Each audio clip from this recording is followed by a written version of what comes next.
మన భూమి ఎవరి పేరుపైన ఉంది, ఎవరు సాగు చేస్తున్నారు, ఎప్పటి నుంచి ఎవరు యాజమాన్యంలో ఉన్నట్టు చూపిస్తుంది.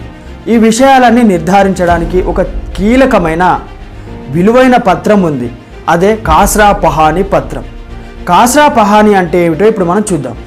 1954-55 సంవత్సరంలో ప్రభుత్వం భూములపై ఒక పెద్ద సర్వే చేసింది. ఆ సర్వేలో భూమి యాజమాని ఎవరు, భూమి రకం ఏమిటి, ఏ పంటలు వేస్తున్నారు అన్న వివరాలన్నీ నమోదు చేశారు. అదే రికార్డు కాస్రా పహానీగా పిలవడం జరుగుతుంది.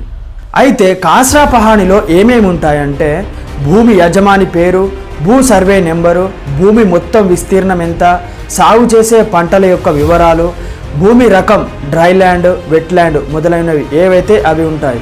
అదేవిధంగా ఆ భూమిని వాడుతున్న వ్యక్తులు ఎవరు, ఇవన్నీ కూడా పొందుపరిచి ఉంటాయి. దాంతోపాటు ఇది ఎందుకు ముఖ్యమంటే భూమి యాజమాన్యాన్ని నిర్ధారించడానికి ఇది ఒక ప్రాథమిక సాక్ష్యంగా చెప్పబడుతుంది. భూమి వివాదాలు వచ్చినప్పుడు కోర్టులో లేదా రెవెన్యూ డిపార్ట్మెంట్ల ముందు సాక్ష్యంగా ఉపయోగించబడుతుంది.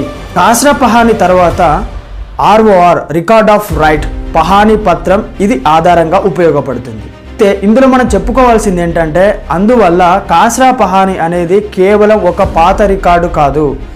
ఇది భూమి యాజమాన్యం, సాగు పద్ధతులు, పంటల గురించి స్పష్టంగా చట్టమైన పత్రంగా చెప్పుకోవచ్చు.